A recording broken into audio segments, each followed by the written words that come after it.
Welcome to the Manufacturing Culture Podcast, where we will hear the cultural journeys of manufacturing leaders and discuss best practices for creating healthier workplace cultures in manufacturing that help and retain and recruit. I'm your host, Jim Mayer, and today we'll be talking with Paul Van Metre from ProShop ERP about his company's cultural journeys and his 3 cultural initiatives, as well as how ERP software can help manufacturers change their culture in a positive way. Paul is a co-founder of ProShop ERP, a revolutionary web-based and paperless ERP, MES, QMS system specifically designed for the metalworking industry. They partner with shops that seek to push the edge of technology by going completely paperless, strengthening their ISO or AS9100 systems, combining all of their shop software into one system, and building robust business processes to achieve high growth and profitability rates, as well as performance. Paul holds a BS in industrial technology and founded a precision aerospace machine shop directly out of college in 1997 using the concept of a franchise prototype. Hi, Paul. Welcome to the show. Thanks for being on. My pleasure, Jim. I am very much looking forward to this. Thanks for having me on. Absolutely. I'm very excited for this. I was happy we were able to connect on LinkedIn and get you set up so quick. I know that your schedule is quite hectic, especially at the start of the year. So I appreciate you making time for us today. It was my pleasure. And I'm actually had just finished recording one of my podcast episodes just prior to jumping on with you. So it is a day for recording. So I'm Awesome. in the zone. Awesome. That's fantastic. And anybody who hasn't heard Paul's podcast, please do check it out. Paul, where can they find that podcast? Is it on Apple, Spotify? Every single platform, and it is called the Machine Shop Mastery Podcast. Fantastic. Check it out, guys. It's a wonderful podcast. And we often talk about culture, by the way, because I'm interviewing shop owners about why they're so successful. Well, there you go. Yep. I love it. Yep. So, Paul, today we're going to talk. First, you're going to tell us about your companies, right? Tell us about the machine shop a little bit. Tell us about ProShop, just high level overview. Then I'd love for you to take me and the listeners on a journey of the culture of both your businesses that you've had since 97. Where were they? Where are they now? Where do you want to get them? Before we talk about your 3 initiatives or even about how ERP systems can help manufacturers improve their culture. So tell us a little bit about the shop that you owned and about ProShop and the transition from one to the other. Sure. Yeah. So as you said in the intro, my partners and I started a machine shop straight out of college. Basically, we took some money from a second mortgage that one of my partners had on his house, and we bought a Haas VF4 and rented a small little warehouse space near Seattle and started knocking on doors looking for work. Wow. That's so cool. Yeah.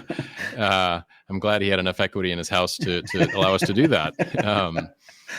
And we grew that company over 17 years to about 75 people and had a great time doing it. And during the time, sort of originally unintentionally, we started developing some software to help run our own company, because as we started needing software and went out on the market to look at what was available, we were just really disappointed by what we found. And so rather than buying one of those that we thought was not very well suited to a job shop like us, we just built something from scratch, but no intentions of selling it to anyone. But that's how the transition to the next business started. We had one of our biggest machine shop customer. One of their employees came and worked for us on the weekends for a little while to earn some extra money, and saw the system, thought it was amazing, went back to the owners of the business, and they approached us and asked us if we would sell it to them. And at first we said no, but as everyone knows, we finally said yes. And that just snowballed into selling the machine shop and starting a software company about 6 years ago. Wow. That's really cool. I mean, so just quick aside, how did Mhm. you get the idea? Why a machine shop after college? What? I love the question. So I say this sometimes to, I don't share this with everyone, but it's definitely been out there enough times that those that follow me would know. We actually wanted to start a very small niche car company. Oh, interesting. So the program that we did in college, the industrial design program, or whatever it's called, it was actually at a specific program called the Vehicle Research Institute. And we basically got to design and build cars. It was the most fun college experience I could ever imagine having, and super intensive. But we had this concept for the way to design and build a vehicle that was really innovative. And the main thing is that my partners and I, we were all on these teams together. So every year, besides taking a full college load of classes, it was 100% extracurricular. But and I know if there's people listening that are in the engineering fields, it was the Formula SAE competition. Okay. It's the Society of Automotive Engineers, and they put on many different types of competitions. Formula is one of them. Mini Baja is another. But we basically designed and built a little single seat race car every year. So in September, we'd start designing the vehicle. Over the winter time, we would start building all the parts. In the spring, we would assemble them all into the car and hopefully get some testing under our belt. And then in May, we'd go compete with about 100 other universities. That's so cool. I wish you could have seen my face when you were explaining that, because my jaw was just absolutely wide open. That's amazing. It defined the rest of my life. It really has. And so to get back to the question, my partners and I, we were all on this team together. And, after working, up to over 100 hours a week on a very intensive project, you really bond. And so my business, one of my business partners today, Kelsey, he and I were assigned as lab partners in our very first class in the first day of class and worked on this team together. And we've been together 30 years this year. Wow. That's so cool. As best friends and business partners.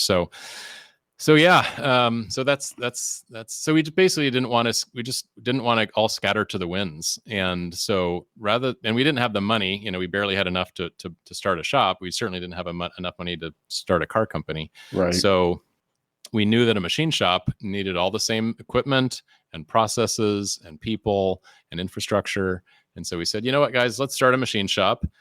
And very naively, we figured that within no more than a couple of years, we'd have enough free profits and cash flow and spare time on the evenings and weekends to build a prototype car, go out and find some investors, and then really make a go of it. And it's funny. Sometimes I don't share the full extent of that story, partly because there's not enough time, and partly because I sometimes feel like the fact that we never started a car company was a failure. And I don't want to admit that I failed at something, but I think what we've gone on to do is much more important than a car company, to be honest, and probably even more rewarding for me. So I can lean into that. That's awesome. And Paul, you of all people know that failure happens. Oh yeah. And your vulnerability in just talking about it will help other people.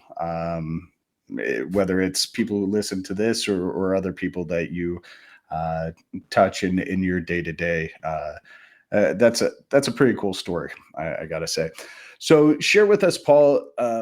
You built this car company or this machine shop out of an idea, and you grew it to 75 people. What were some of the cultural challenges that you had along the way as you're building this organization from you and a buddy or two into a 75 person organization? Yeah, well, I'll first admit that I was not always good at building good culture and being a good leader. Sure. That was something, I was we were 23 or something at the time when we started the shop. And so, very young, very naive, and definitely had to learn a bunch and learning from mistakes. I remember there was a time where pretty early on within the first year or so, and we had an employee, a machinist, and I just noticed that he was spending a little more time than I would expect in the bathroom. And it just started getting to me. And I'm like, this guy's just sitting there, wasting time, not working, not keeping his machine running. And so at one point I confronted him and I said, hey, it's not cool to just spend a bunch of time hanging out in the bathroom. And he's like, well, actually I have IBS and it's kind of a medical issue. And I just felt so tiny after he said that. And I didn't think about anything besides the negative aspect of that. Right. And so one of the huge lessons that I learned from that is to always assume positive intent. I love it. And I think that is such an important concept and principle to hold close. Yeah. Along with the question, the concept of people are always doing their best. They're one and the same kind of. But if you can approach everything in business or your life that way, and it's really life, your kids, your spouse, your partners, whomever, your family, with assuming positive intent and that people are doing the absolute best they can, given what they know, their skill set, their knowledge, the things they've learned in their life or whatever it is up until that moment in time. If they could do better than that, they would. And the fact that they're not, doesn't mean they're not trying their best. And sure. That is I know some people think that's total BS, but I firmly believe it. And it really changes the outlook on how you think about people, and that flows to culture. Yeah. So those basic principles were learned sometimes the hard way, but it really underpinned the way we ran our company. Good. And the proof's in the pudding. We in our software company today, almost a full 25% of our employees are former employees of our machine shop, and they followed us. They followed us to this new company. Yeah. And we have about just over 70 people now, and almost 25% of those are from the shop, and some of them are from the very earliest days. Guys that worked with us before 2000. We hired in like 98, 99 kind of timeframes. Holy cow. That's pretty neat. So talk to us a little bit more about that transition from being a machine shop to a software company, and some of the cultural struggles that go along with not only acquisitions, right, but then also launching a software company in the manufacturing space. I mean, it was certainly a big learning curve for us. We had never done anything but run a machine shop. But honestly, the things that we learned running our shop were almost universally transferable to the company. At the end of the day, it's really all about people. Yeah. And the fact that we had fortunately, learned enough from our mistakes early on to build a culture that that many employees said was the best place they'd ever worked, I think made that transition, at least on the people side, relatively straightforward. Sure. Those principles are universal, regardless of whether it's a manufacturing company or a software company or any other type of company. Yeah. Right. People want to come to a business where they feel cared for, where they feel autonomy to do their best work, where they don't want to feel micromanaged, where they want to feel respected. And those are all such critical pieces to have in a company that if you have those, the rest is going to fall into place, right? That what does the saying goes? Culture eats strategy for breakfast, right? Absolutely. Peter Drucker, I think. Yep. And it's so true. Not that strategy is important, it's critically important. But if you are trying to execute a strategy with a bad culture, good luck, right? Good Absolutely. luck. Absolutely. And I actually started my company initially as a strategy consulting company. And Mm-hmm. after a quick time, I realized that the strategy wasn't the most important part. I was leading with strategy, but helping with culture. And after the first couple of months as a business owner, I switched those. I led with Mm-hmm. culture, and the KPIs, the strategy, it all fell into place. If you address the culture, if you Mm-hmm. treat people like human beings, so yeah, that's a very profound quote. Quick aside, Paul. You talked about the story of the gentleman in the bathroom, and you talk about putting people first. Our industry, manufacturing, has a historic reputation for putting profits before people, right? Mm-hmm. Mm-hmm. So talk about your experience in overcoming that. I mean, you kind of touched on it a little bit, but I think it's a really important point that manufacturers and companies in general cannot put profits or productivity before people. Talk to us a little bit about that concept. Yeah. Yeah. Of course, it's that idea is a very short-term strategy, putting profits over people. You might have some success for a little while, but ultimately, it's not going to win out.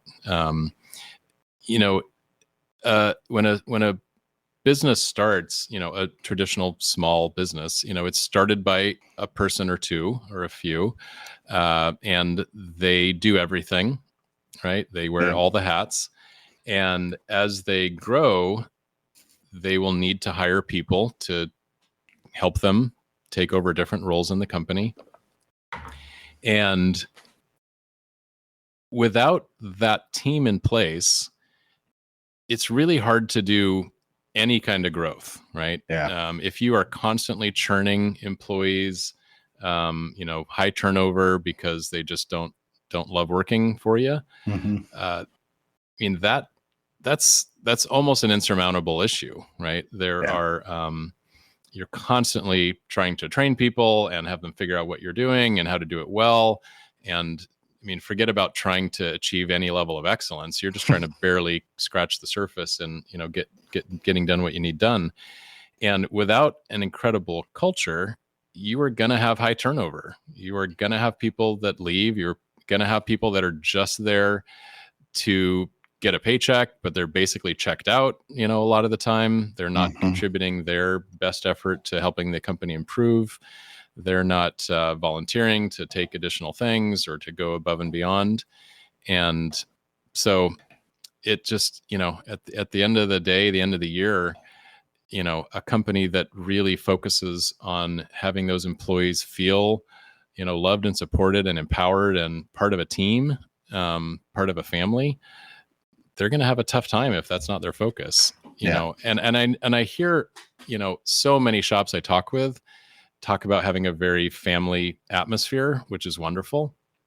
But there are some very dysfunctional families as well out there, let alone business families. Yeah. So that in and of itself is not enough. You got to have an excellent sort of family culture, right? Yeah. So I actually talked about that not in addressing an audience type of function, but at a NTMA roundtable event, the concept of culture came up, and I always challenge people who say that they have a culture that is like a family, because mhm. to me, and maybe it's the family I grew up in, maybe it's experiences I've had with families, but it's a lot harder for people to hold others accountable in a family atmosphere than it Mm-hmm. is on a team, right? So I always coach my clients and people that I talk to. Let's talk about it as a team, because players on the basketball court, football field, baseball diamond, whatever sport, pitch on Mm-hmm. soccer, Mm-hmm. the players are able to hold each other accountable for their Yeah. actions, right? Yep. You're not just looking to the manager or the coach to hold people accountable. In families, you either have a patriarchal or matriarchal uh, structure where mom or dad holds people accountable. You don't see a whole lot of brothers and sisters or twins, people of the relative same age Mm-hmm. holding each other accountable. So I always challenge people on that. Yeah, and I agree. That's very true. And even a parent-child relationship, there's often parents use techniques that are really not super awesome. Healthy. Yeah, healthy. Yes. So yeah, really good communication. Working through issues constructively, having good accountability. Those are all things that not a lot of families do super duper well. Right. So yeah, I definitely agree on that focus on team.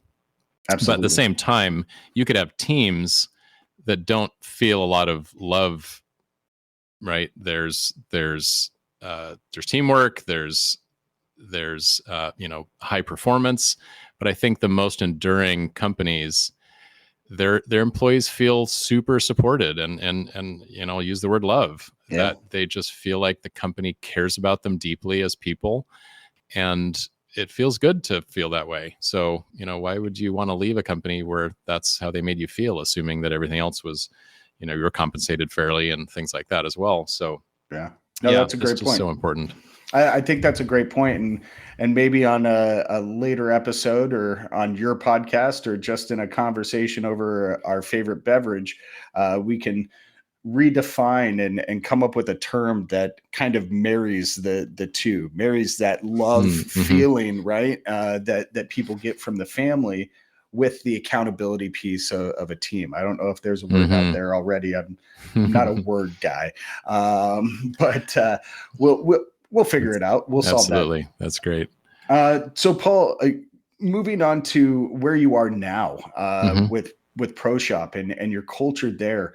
I've talked to a couple of people. I talk with Katie regularly, getting this scheduled. Talked with you before. I've seen your success. I mean, we were talking before we started recording about how I can't walk into a shop without hearing the words ProShop ERP, and you don't get to that kind of a point without having a positive culture, right? You don't see those kinds of results without having a positive culture. Talk to us about where you are now with your culture. Yeah, well, like I said, it's an evolution of what we had at our shop, and there's a few key principles that I'll share. One, of course, I shared the positive intent and doing their best. We often now, and certainly back in the shop, if there is something that has gone wrong, we focus heavily on the process, not on the person. Okay. Right. If we have, say, at a machine shop, you have, some scrap, right? Someone scraps out some parts. Rather than, blaming it on the machine operator or the machinist that made those parts, maybe even doing a 5 why process where you ask why 5 times and really get to the root cause of what happened there. It's probably something upstream of what that person was doing, or the process was not robust enough, designed well enough to help ensure that quality was going to stay high. Yeah. At all of our, again, going back to our shop, at our all team meetings, every month we'd have, all employees come to a meeting, and we would, we were open book. We'd share how we were doing financially. We'd talk about new things that are happening in the company. And every month we would also focus on some of maybe one or two of the best jobs that we executed on that month, and a couple of the worst jobs, the jobs that were the least profitable or had the biggest problems. And we always focused on what we could do to improve the process to not have that happen again. Awesome. It was never a dumping on any individual person or team. It was just, this is what happened. Here's what we learned from how we can improve the process. Here's a new task. Here's a revision of our quality procedure for how, that ultimately let that failure happen. And it was very collaborative. We would bring our teams together to talk about, improvement. Continuous improvement was a huge part of it. That is a cultural thing, not just a business thing. Absolutely. For sure. People feel that in their heart that the company wants their ideas. They always are looking to improve things. That's super powerful. Mm-hmm. Occasionally we would have an employee come along that wasn't a good fit to the culture. Mm-hmm. And that was really a failure in the process of hiring. Right. We hired the wrong person, and we to this day still occasionally have that happen. But I'd say one of our most mature processes at ProShop is our HR and hiring and recruiting practices. We have an absolutely world-class team doing that. The anecdote to kind of, not to beat our own drum, but, over the period of the last 3 years, really during COVID, mm-hmm. We've grown from about 24 people to over 70. Wow. And in that entire period of time, we've only had 2 people voluntarily leave the company. Wow. And we've only let go maybe 2 people as well. So not zero, but almost as close to zero as you can get for turnover. And it's because we do such a thorough job in hiring people for great cultural fit that also have the skills that we need them to have.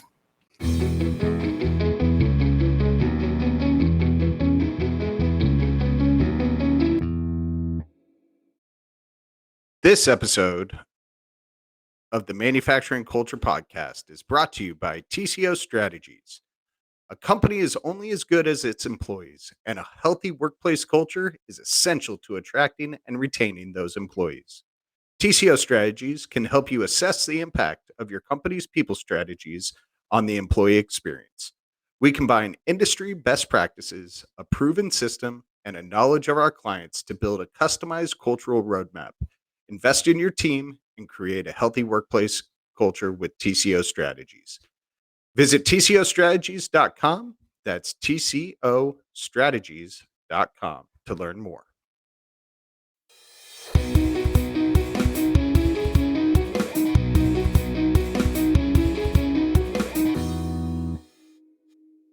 Now, Paul, real quick, because that's a huge part of manufacturing, is making sure that people are a good cultural fit to reduce that churn, reduce that turnover. Yeah. They're in the last, 15 years, I've heard a lot of companies say that they're just looking for somebody who can fog a mirror when they walk in the door, right? Sure. So how do you reconcile that desperate need for people versus hiring for cultural fit, right? And give us some tips, the people listening, some tips on how, on the shop side, how did you vet that cultural fit? We did that through very careful interviewing and more than just, business questions, Right. asking them about themselves, about what their passions are, about what drives them. Sometimes, especially if it was a higher up position, we would, go have dinner with them, or one of the we did it occasionally. Logistically, it wasn't always possible, but one of the best things I'd ever heard about from another, actually is a former customer of ours, when they were hiring for a position. This was an engineering company. Whenever they were hiring for a position, they would invite that person and their spouse, if they had a spouse, to like a dinner at one of their homes with a group of people. Maybe the senior leadership would get together and invite them to dinner. And even just observing how they behaved in dinner, how they treated their spouse, did they volunteer to help clean up? Did they just jump right in and start doing dishes? That said a lot about who that person was that would not necessarily come through in an interview. Yep. And that helped them to, hire people that they just really thought were good people and would fit well in their culture. So one of the other strategies I would definitely recommend is assuming that your company has core values. And if you don't, then you need to back up and get those established, because those are far more important than anyone realizes, especially companies that don't have them yet. I typically ask that question on my podcast of my shop leaders that I interview. Yeah. And, I only interview, for the most part, pretty good sized shops that have had a lot of success over decades. Yeah. And almost universally, they have strong core values. They communicate them to their teams. They talk about them regularly. And so that just tells you something, right? Yep. Absolutely. And so, but taking those core values and putting them in your job ads. Yeah, absolutely. If you want to attract people that mesh well with your culture, you have to filter for those at the very earliest stages of your job or your recruiting process, right? Yeah. And we do that. And it's amazing. I talked to a new employee from Australia just on, over Zoom a couple of weeks ago. And she said that she was just, browsing through the help wanted ads and, just one after another. Yeah, it looks okay. And she saw our ad and she started reading it. She's like, yeah, this sounds interesting. I have those qualifications. And then near the bottom, she saw a word and that we were looking for, a quality. And she just fixated on that word. And she's like, I've never seen that word in a job ad. And I really want to work for a company that values this. And she applied, and she didn't apply to the other ones. What was the word, Paul, if you don't mind sharing? It was kindness. Okay. And that is not something you see in job postings. I mean, you can go on on Indeed right now and search kindness, and it would come up with very few responses, especially in our industry. So that's key. Yeah, our HR leader might slap my hand for saying it out loud, but because we do think it's like one of our secrets to success. But I think it's different companies have different core values. Professionalism, respect. Who knows what it might be, teamwork. But the point of sharing those, I think, is a powerful concept. Yeah, absolutely. I like it. So, you've talked to us about intent. You've talked to us about, how you do your recruiting. What's a third initiative that you've taken at either of these companies that's helped with your company culture? Sure. Well, I can share more than three. Cool. So for sure in our shop, and even today in ProShop, the idea that the founders, the owners, are no more special than anyone else. We at our shop, we sat, shoulder to shoulder, literally, right next to everyone else in the company. Our estimators, our project managers, our salespeople, our planners, our programmers, right? We didn't have special offices. We were just right there with everyone else. I love it. And, coming back to the sort of financial thing from earlier, there were times, most of the years, where we had employees that made more money than us, right? When we were going through lean times, we were the very first people to not get a paycheck, right? Yeah. We were going through good times.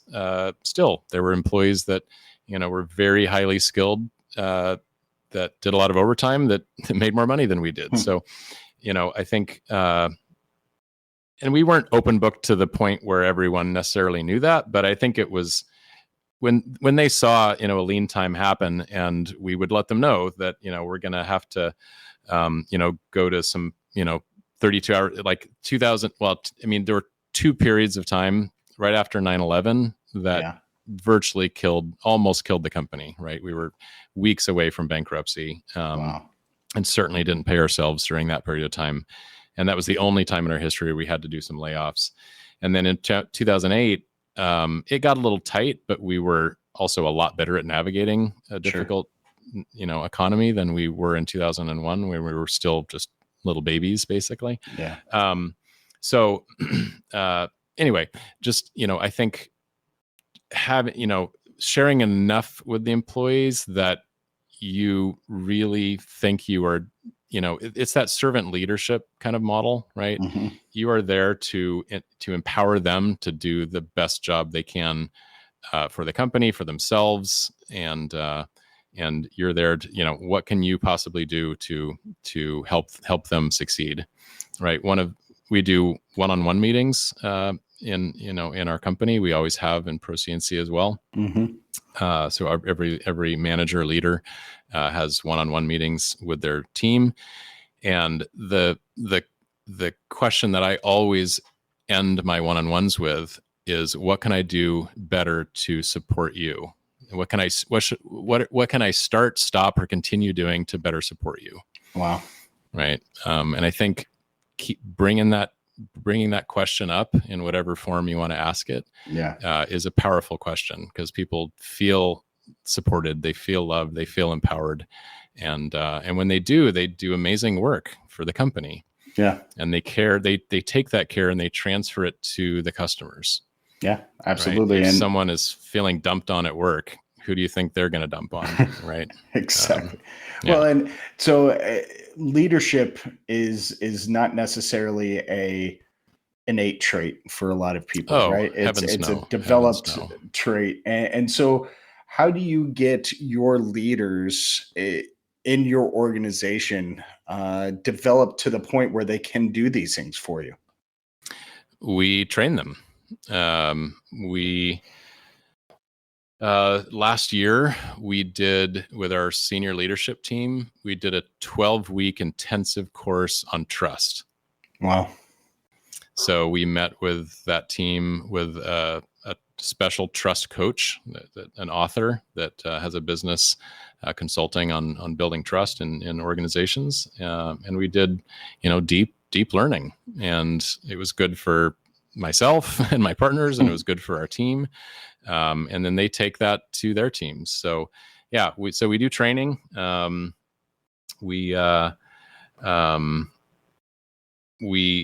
besides the structured training that we offer, we give our employees basically a stipend every year for doing their own personal development work. Wow. That they can spend that money on.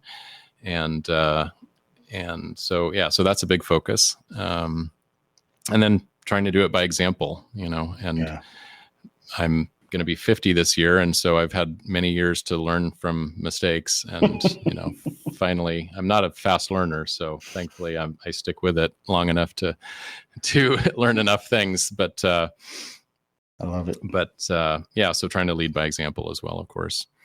As far as a couple other key things that we do today, we have done something that has really a tactical thing, but it's been really well received and just super fun part of our culture.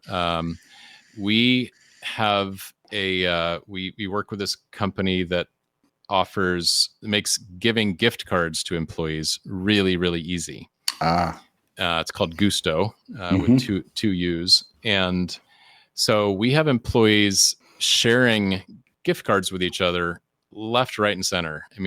They're just, and it's, it costs a little bit of money, but it's, in the grand scheme of things, what we focus on is when they recognize an employee, we ask them to share the core value that employee exhibited, and awesome. Why they want to, give them a $25 gift card to wherever they want to buy something. Yep. And then we share those in our company meetings. And, Mary, gave a gift card to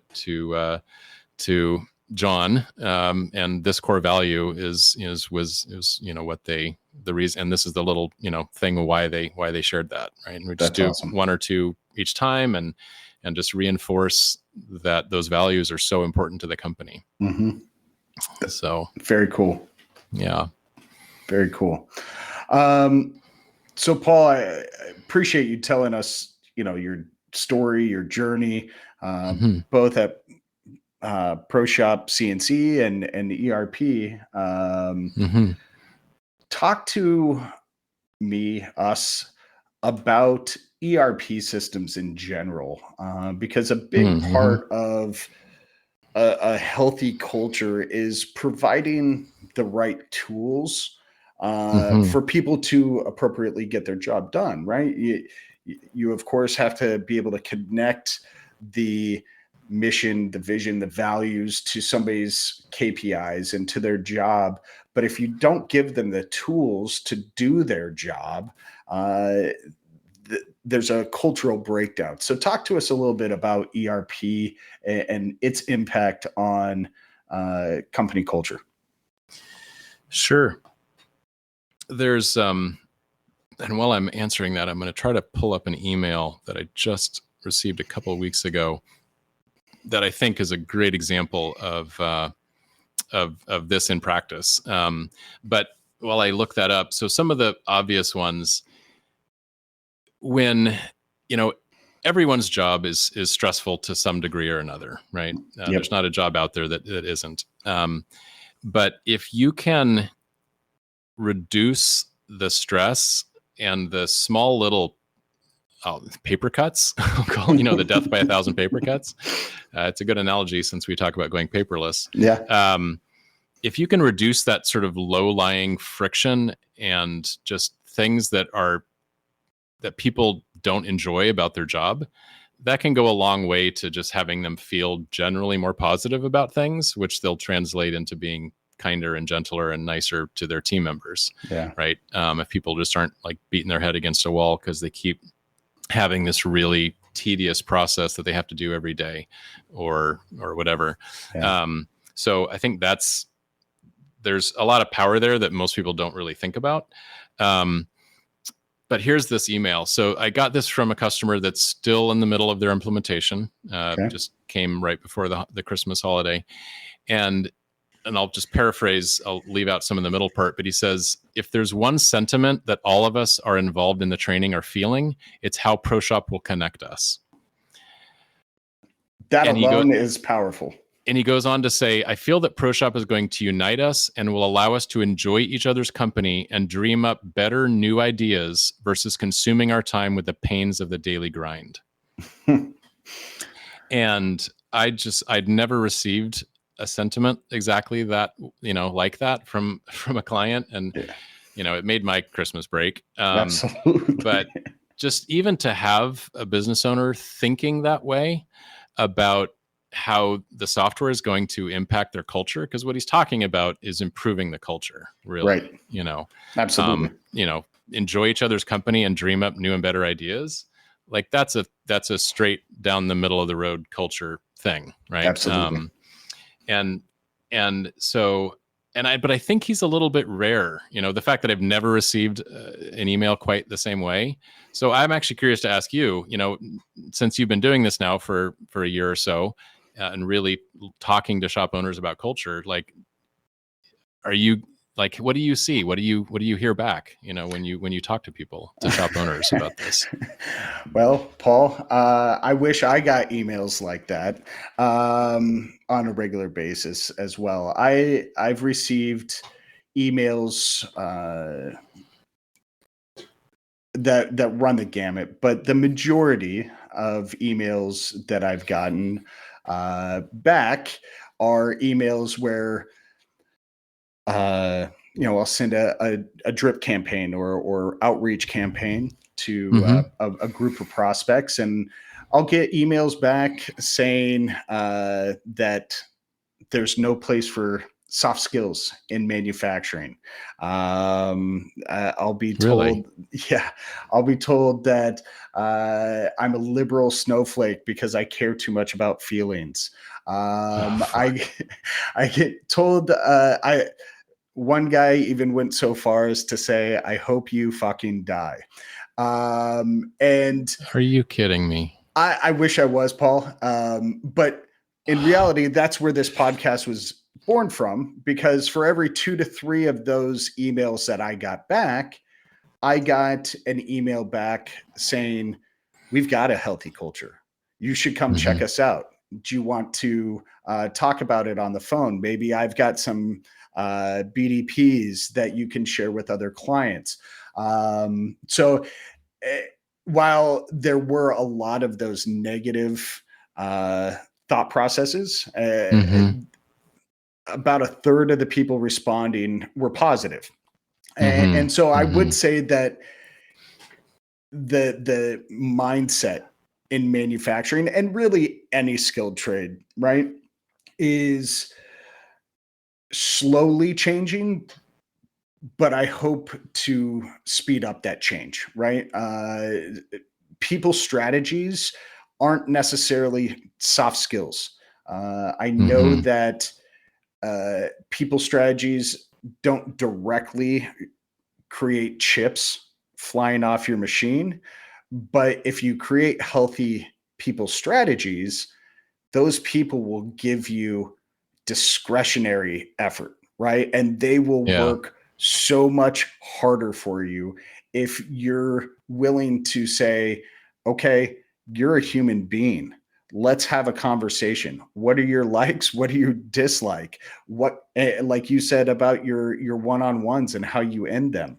What can I do better?" Right? As your leader. And I think that as the industry has more of those conversations, you will get more emails back the way you did.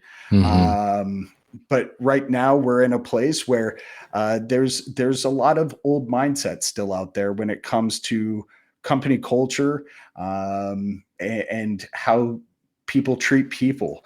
And I think that was exacerbated by the pandemic. I think that our industry saw a lot of other industries work from home. We saw people struggling with childcare and that uncertainty of what jobs were going to look like, what family dynamics were going to look like. And so I think that, like a lot of things, this became more polarizing. The people strategies became more polarizing to companies. And you've got a group of people who have really embraced, okay, let's work at making this a place that you want to work. And there's another group that is just in a mindset of, I provide you with a job, you should be lucky, right? And I don't really see any in between. Yeah. Oh man. Well, thank you for sharing some of those emails. That is, it's shocking to me, to be honest. So, but I'm not terribly surprised. Unfortunately, there's just there's a lot of discourse that's just not terribly constructive lately, just in our country in general, unfortunately. But I will come back to one of my original statements is that even the people sending those emails back are doing the best they can, right? Absolutely. They do not have better communication skills. They have not been shown a great culture and the difference it makes in how people feel about going to work every day. And by no means, do I want to get this to be political. But, there are companies out there, run by conservative folks and liberal folks that have incredible cultures. And there are companies run by both that have terrible cultures. Right.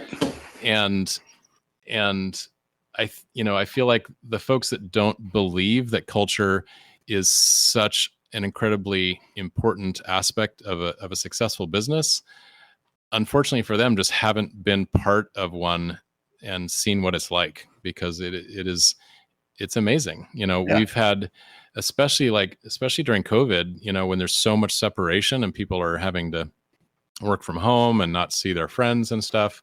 I mean, we've had employees of ours tell us, like, working for us was like a lifeline. That's awesome. They love connecting, with their team members. We had, happy hours and other little, virtual meetings that weren't about business, Yep. every single week. And, I know I felt pretty isolated in the world. But I really look forward to connecting with those folks. Yeah, I would say, if you're listening and you are a leader in a business and you don't think like the touchy feely part of culture, it just isn't your thing. I implore you to look past the labels and just think about, the people that you employ, the people you work with, and just how it feels to be them, how it feels to show up at a business where you either feel supported and connected to your team members, or you feel disconnected. And you mentioned, culture doesn't directly make chips, and no, it doesn't. But I can tell you, if you have, a shop owner, and I've seen it and heard about it, blow up at somebody on the shop floor because they, something happened that they're not happy about. And that machinist says, well, fuck you, I'm taking my toolbox and I'm leaving right now.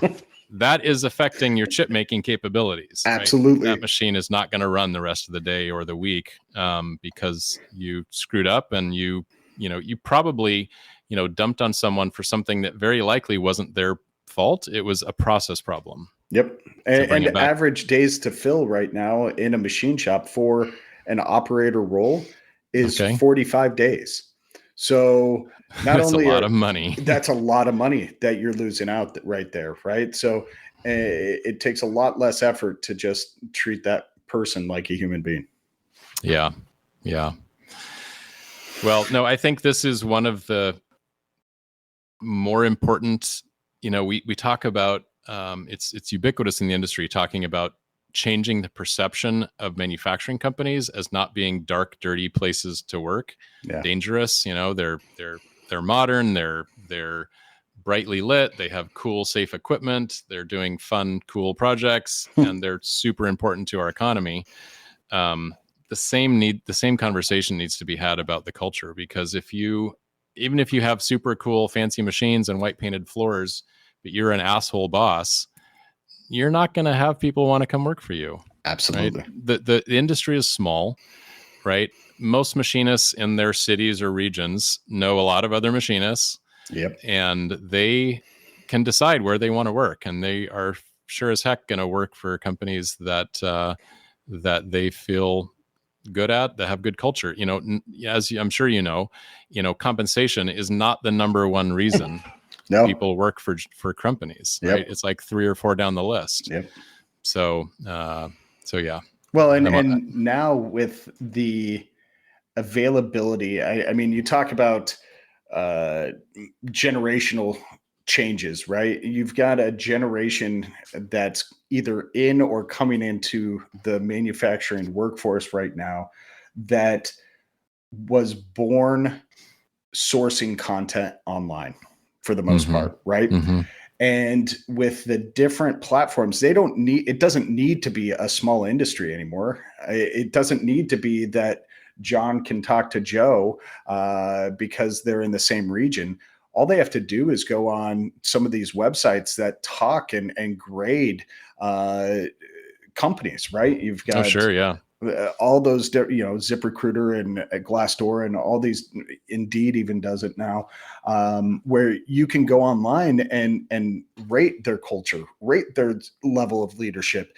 And that pops up when people are then looking for information about your company. And if you don't have a positive culture that's going to be reflected in your reviews. You can pay a machinist $50 an hour, but if they read a review about poor leadership or poor culture, they're not coming to work for you. Absolutely. Yeah. And it's beyond just employees. I mean, I've seen, as we talk to shops and I, look them up and various things, I'll see reviews right on Google from former employees with like a 1-star rating. And your prospective customers are going to see those as well. Exactly. Right. And who wants to send their business to a shop where people are quitting, because their boss treats them like shit? Because their job, your work is probably not going to get delivered on time if there's no one to make your parts. Exactly. So, yeah, it just underscores how huge of a topic this is for general business success. It's essential. So I'm glad you're doing what you're doing, and I hope more and more shops listen and take it seriously, because there are some amazing positive trends in our industry right now, right? Yeah. With all of this onshoring and reshoring of business from overseas. And I know 2023 is not feeling like that for every shop. It's definitely, there's different industries that are thriving, but in general, the long-term prospects are fantastic. And we need every shop to do their best to rise to the challenge to take this work that's coming back to our country. Absolutely. And if they can't, they're going to go out of business, and there's just, it needs to happen, right? Yeah, absolutely.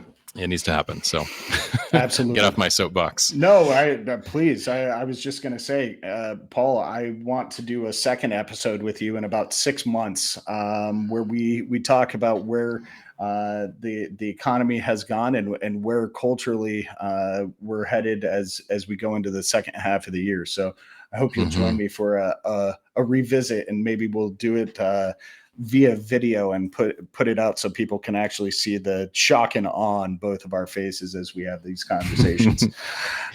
Yes. Awesome.